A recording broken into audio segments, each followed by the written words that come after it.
प्रशांत किशोर क्या बिहार की नई उम्मीद बन सकते हैं? उन्होंने खुद कहा है कि मैंने जिंदगी के हर दूसरे साल में पढ़ाई छोड़ दी। जब हर दिन तेजस्वी को गाली दे रहे हैं, सम्राट चौधरी को गाली दे रहे हैं कि क्या पढ़ा है, कहाँ पढ़ा है, किसी का पता नहीं है, तो अपनी एजुकेशन पे आप कैसे नहीं बात करेंगे? उनके विकिपीडिया पेज पे नहीं लिखा है किस कॉलेज से पढ़े। और उसी इंटरव्यू में जब एंकर पूछते हैं कि फाइनली क्या पढ़े, तो वो सब छोड़ दीजिए, उस सब पे कोई बात करने का फायदा नहीं है। बिहार में मंत्री हैं अशोक चौधरी जी, उनकी बेटी शांभवी चौधरी जी हैं, उस पे बहुत एग्रेसिव रहते हैं कि उन्होंने टिकट खरीदा है शांभवी चौधरी के लिए। जब आप किसी नेता को टारगेट करने लगते हैं, इसका मतलब कोई तो पर्सनल विद्वेष है आपका उस व्यक्ति से। मैं देख रहा था कि प्रेस कॉन्फ्रेंस में बैठ गए कि अभी तो हमने उसका चिट्ठा खोला है, अगला हम इसका नंबर लगाने वाले हैं। राइट।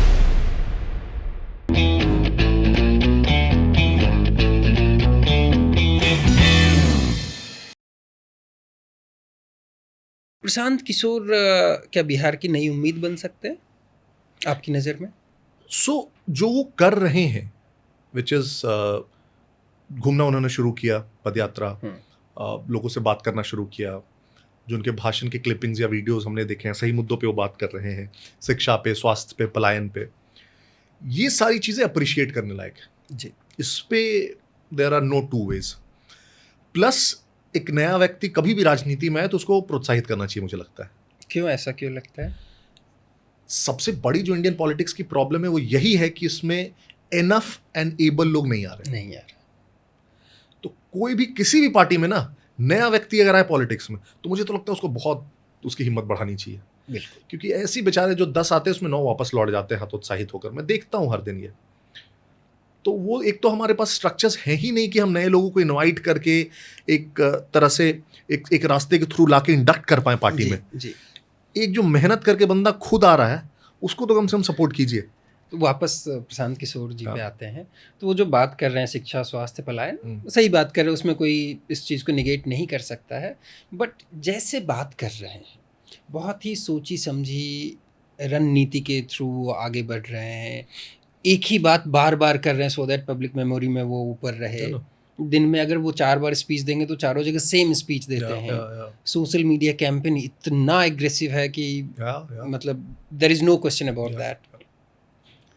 अरविंद केजरीवाल जी जब पॉलिटिक्स में आने के बाद इलेक्शन से पहले डेट अनाउंस करते थे कि इस दिन मैं अब रॉबर्ट वाड्रा के खिलाफ प्रेस कॉन्फ्रेंस करूंगा, अरुण जेटली के खिलाफ करूंगा, शीला दीक्षित के खिलाफ करूंगा, तो सेम उनका भी पैटर्न है, मंगल पांडे, अशोक चौधरी, सम्राट चौधरी, तेजस्वी यादव। तो इस पे आपका क्या टेक है? मैं वही कह रहा हूँ, as a general public, as an outsider, you can be excited about this, right. या कोई और एक्साइटेड हो सकता है उनको सुनकर सोशल मीडिया पर। Since I am already in politics, I understand it slightly more from inside. I'll not be as excited till I see him deliver. तो मेरे वो एक तरह से रिजर्वेशंस रहेंगे ही रहेंगे। चूंकि मैंने एग्जाम्पल्स देखे हैं, अरविंद केजरीवाल का एग्जाम्पल देखा है, मैंने और भी वैसे एग्जाम्पल्स देखे हैं जो विपक्ष में बहुत बड़े हीरो होते हैं। लालू जी का एग्जाम्पल मैंने देखा है, विपक्ष में जो सबसे बड़े हीरो होते हैं वो सत्ता में आने के बाद विलेन बन जाते हैं। In fact and when Prashant Kishore says these things, I read between lines. Right. मैं बहुत सारी ऐसी चीज़ों को देखने और समझने का प्रयास करता हूँ एज अ पर्सनैलिटी ऑल्सो, जो शायद कॉमन पब्लिक में भी उतना उसमें दिमाग नहीं लगाए, क्योंकि उसका एरिया नहीं है। जैसे सबसे इंपॉर्टेंट है प्रशांत किशोर का एजुकेशन, क्या आपको पता है? नहीं, मुझे नहीं पता, किसी को नहीं पता।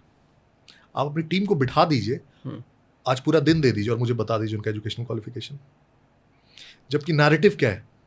बहुत पढ़ा लिखा यूएन। Exactly. ये मैं सुना हूँ कि वो पहले किसी बरेली राहुल गांधी की कॉन्स्टिट्यूएंसी में किसी हॉस्पिटल का प्रोजेक्ट किया था, बस प्रोजेक्ट छोड़ दीजिए आप, ये स्टार्टिंग था, उसके पहले का। मैं वही कह रहा हूँ, बिहार में सबसे बड़ा नैरेटिव क्या है कि प्रशांत किशोर बहुत पढ़े लिखे इंसान है। राइट। कोई किसी से पूछेगा तो बोल देगा आईआईटी से, कोई बोल देगा आईएम से, कोई बोल देगा विदेश से पढ़ा है। लेकिन किसी को भी आप उठा के, आज बड़े से बड़े पत्रकार को भी उठा के मुझे बता दीजिए कि उनकी एजुकेशन क्वालिफिकेशन क्या है। Nobody nose. ओके। और and some parts I know, which is in fact एक पब्लिक इंटरव्यू में उन्होंने कहा है, जो बहुत फिर ज़्यादा चर्चित नहीं हुआ है। उन्होंने खुद कहा है कि मैंने ज़िंदगी के हर दूसरे साल में पढ़ाई छोड़ दी। 10वीं के बाद पढ़ाई छोड़ दी, 12वीं के बाद 3 साल पढ़ाई छोड़ दी, हिंदू कॉलेज आया तो तबीयत ख़राब हो गया तो ग्रेजुएशन छोड़ दिया, फिर लखनऊ चले गए, फिर 2 साल पढ़ाई छोड़ दी, फिर हैदराबाद चले गए। और उसी इंटरव्यू में जब एंकर पूछते हैं कि फिर फाइनली क्या पढ़े, तो वो सब छोड़ दीजिए, उस सब पे कोई बात करने का फ़ायदा नहीं है। There lies my reservation. somebody who's not ready to be public about his own educational qualification, जब हर दिन तेजस्वी को गाली दे रहे हैं, सम्राट चौधरी को गाली दे रहे हैं कि क्या पढ़ा है, कहाँ पढ़ा है, किसी का पता नहीं है, तो अपनी एजुकेशन पे आप कैसे नहीं बात करेंगे? उनके विकिपीडिया पेज पे नहीं लिखा है किस कॉलेज से पढ़े, ये कैसे हो सकता है? उनके किसी सोशल मीडिया हैंडल पे नहीं लिखा है, उनका लिंक्डइन का अकाउंट नहीं है। एक पढ़े लिखे आदमी का लिंक्डइन का अकाउंट नहीं होगा, सबका होता है। Exactly. So my reservations lie in the फाइनर prints which general लोग शायद वो उसको मिस कर जाते हैं। दूसरी एक दो चीज़ें मैंने उनकी सुनी है। उन्होंने कहा कि मेरे अगर 20-25 विधायक जीत भी गए तो मैं बोलूँगा जाओ जहाँ जाना है जाओ, है ना, मैं सरकार वरकार में न समर्थन दूंगा ना बनने दूंगा, और उनको जहाँ जाना है जाओ, मैं फिर से अपना शुरू करूँगा। क्या पावर में आने का मतलब, पॉलिटिक्स में आने का मतलब सिर्फ और सिर्फ सत्ता में आना होता है? नहीं, बिल्कुल भी नहीं। विपक्ष का कोई रोल ही नहीं है क्या डेमोक्रेसी में? सबसे ज़्यादा रोल है। तो फिर तो आप डेमोक्रेसी में विश्वास ही नहीं करते हैं जब आप विपक्ष में बैठना विश्वास नहीं करते हैं। आप तो ये भी बोल सकते थे कि अगर हम हारे भी, मेरे 5 भी विधायक रहेंगे, तो जो बातें मैं आपके पदयात्रा में करता हूं इसको मैं विधानसभा में उठवाऊंगा और बहुत सशक्त रूप से उठवाऊंगा, ताकि वो बात ऑफिशियल रिकॉर्डेड विधानसभा के फोरम पे जाए ना, बिल्कुल, और उस पर डिस्कशन हो। Right. You could have said this. आप ये नहीं बोलते हैं। आप क्या बोल रहे हैं कि 20-25 आ भी गया तो बोलोगे जहां जाना है जाओ, मतलब सीएम नहीं मानेंगे तो नहीं मानेंगे। What kind of a maturity is this? And hence मैं बोल रहा हूँ, I have my own reservations. और इतना त्याग की भावना, जो मैं सीएम बनना होता तो ये कर लेता, एमपी बनना होता तो ये सीएम कर बना रहा लेता। था कौन इनको? नहीं, बोलते तो हैं कि मुझे इतना छोटा काम नहीं हाँ, करना। बट सीएम तो- कहाँ के बन रहे थे? तो ये बड़ा काम क्या करने वाले हैं? मतलब अगर सीएम बनना, एमपी बनना छोटा काम है, तो ये बड़ा क्या सोच रहे? प्राइम मिनिस्टर तो उन्हीं को देना चाहिए। नहीं, आपका एक अंदाजा? No, that's what I'm saying. एक तो सबसे पहले आप क्योंकि सीएम से बड़ा तो पीएम होता है। देखिए, सबसे पहले आप अगर पॉलिटिक्स में आते हैं या सोशल वर्क में आते हैं, राइट, जी, आप किसी के ऊपर एहसान नहीं कर रहे हैं। राइट। मैं अगर पॉलिटिक्स में आया हूँ, तो मैं अगर किसी को जाके बोलना शुरू करूँ कि अरे मैं 1 करोड़ की नौकरी छोड़ के आ गया हूँ, तो मेरा एहसान मानो। No, that is my choice and I can not even keep quoting it, right. कि मैं ये छोड़ के आऊँ।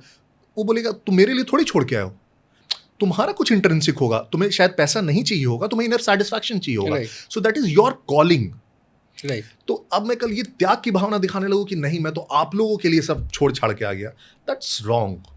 ये तो फिर मैं वही भ्रमित कर रहा हूँ जनता को लालू जी की तरह कि तुम्हारे लिए सब कर रहे हैं, अगड़ी को गाली दे रहे हैं क्योंकि मैं अपना वोट बैंक सिक्योर कर रहा हूँ, राइट। तो जहाँ भी हम ये कहना शुरू कर दें कि मैं बहुत बड़ी चीज़ें छोड़ के आया हूँ, ये बदला, नो, ये आपको ज़्यादा अट्रैक्ट कर रहा होगा। वहाँ पे ज़्यादा बड़ी चीज़ें क्या थी? You are work consultant, understand this. बाकियों को ठीक है, आप सब ज्ञान दे दीजिए कि मैं इसको सीएम बनाया, ये वो बनाया, I and you understand very clearly, ठीक है, एक हाईली पेड कंसल्टेंट थे, of course. You are a political consultant to various parties without any ideology at various points of time. There wasn't even an ideology, so as to say. इसी लालू जी को जिताने में आपने मदद की, और इसी तेजस्वी को। आज कहते हैं कि ये लोग सबसे करप्ट इंसान है दुनिया के, बिहार को इन्होंने पिछड़ा बना दिया, धकेल दिया, जंगल राज, तो क्यों उनकी मदद की? उस समय आपके कॉन्शियंस ने आपको कॉलिंग नहीं दी। And hence I am saying, आपकी कॉलिंग है, आपको लगा कि जो पॉलिटिकल कंसल्टेंसी है, that is not the peak of that power that I want. I would rather want power, हाँ, real power, which is being on the other side. मैं director नहीं बनना चाहता, एक्टर बनना चाहता हूँ। Correct. So you came here, तो आप कर रहे हैं मेहनत, बहुत अच्छा बात है आप कर रहे हैं, उस पर हल्की सी भी डाउट नहीं। लेकिन दूसरे को ये मत बोलिए कि सब एहसान मारो मेरा तुम, कि हम तुम्हारे बीच आए हैं, तुम्हारा मसीहा। अच्छा, एक और चीज़ मुझे थोड़ा समझ में नहीं आती है। बिहार में मंत्री हैं अशोक चौधरी जी, उनकी बेटी शांभवी चौधरी जी हैं, उस पर बहुत एग्रेसिव रहते हैं कि उन्होंने टिकट खरीदा है शांभवी चौधरी के लिए पैसों पे। अगर उन्होंने खरीदा है तो बेचा है चिराग पासवान जी ने, और चिराग पासवान के बारे में बोलते हैं कि बड़े अच्छे आदमी हैं, तो ये कैसे सेलेक्टिव? That's what. एक तो मान लीजिए उस पे इनफैक्ट अशोक चौधरी जी ने उन पे वो डिफेमेशन का केस भी डाल दिया, right. He will have to prove it now. मैं ये भी नहीं जा रहा कि खरीदा होगा कि नहीं खरीदा होगा। अगर खरीदा है तो किसी ने बेचा है। करेक्ट। पॉलिटिक्स में टिकट बिकते हैं, ये आप और हम जानते हैं, छोटी पार्टियों में बहुत बिकते हैं। But I am saying, selectively उस व्यक्ति को क्यों टारगेट कर रहे हो आप? एमपी तो 5 है। सिर्फ एलजेपी को छोड़िए ना, आरजेडी में टिकट नहीं बिकता है, बहुत बिकता है। क्यों नहीं टारगेट कर रहे हो? तो जब जिसको मन किया, जिससे व्यक्तिगत द्वेष हो गया, उसको आप टारगेट करने लगोगे।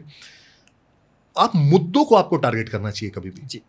या मान लीजिए उस पार्टी का सबसे शीर्षस्थ नेता है तो आप उसको टारगेट करेंगे, बिकॉज वो पार्टी को चला रहा है। आप तेजस्वी को टारगेट कर रहे हैं, आप आरजेडी को टारगेट कर रहे हैं, आप नीतीश जी को टारगेट कर रहे हैं, आप जेडीयू को टारगेट कर रहे हैं। जब आप किसी नेता को टारगेट करने लगते हैं, इसका मतलब कोई तो पर्सनल विद्वेष है आपका उस व्यक्ति से, फिर भी आप मुद्दों पे नहीं कर रहे हो। टिकट बेचा, वो टिकट खरीदा, भाई फिर तुम सारे लिस्ट निकालो ना और सबको बोलो कि टिकट बेचना खरीदना is the wrong thing, and बहुत सारे लोगों ने यहाँ ऐसा ऐसा किया है, इतने लोगों की मेरे पास जानकारी है, इसके खिलाफ मैं हूं। So that shows your maturity. ये तो फिर कीचड़ उछालने वाला हो गया कि उस पर आज मैं कीचड़ फेंकूंगा। फिर वो मैं देख रहा था कि प्रेस कॉन्फ्रेंस में बैठ गए कि अभी तो हमने उसका चिट्ठा खोला है, अगला हम इसका नंबर लगाने वाले। Right, you are going the Arvind Kejriwal way ना, मतलब जो, and people don't like that. ये तो पर्सनल वेंडेटा हो गया। तो आपकी जो अपनी समझ है, जो आपकी जो बुद्धिमत्ता है, उसमें उसके अकॉर्डिंग ग्राउंड पे इनकी क्या होल्ड है या कितने सीट्स आ सकते हैं? सी उस पर भी मैं आता हूँ। आप जो भीड़ देखते हैं जी, जो सोशल मीडिया पे देखते हैं, I know where it is coming from. I know कि there are thousands of people who are currently on the rolls of Prashant Kishor. Right. I have heard somewhere there are Thousands of them. 70,000 people. Thousands of them. जो social media पे आप reels देखते हो इसलिए देखते हैं क्योंकि हजारों लोग वैसे हैं जिनको पे किया जा रहा है हर महीने सोशल मीडिया पे रील्स डालने के लिए, बना के Right. उनके। जो भीड़ साथ में देखते हैं उसमें एक बहुत बड़ी भीड़ है जो पेड है।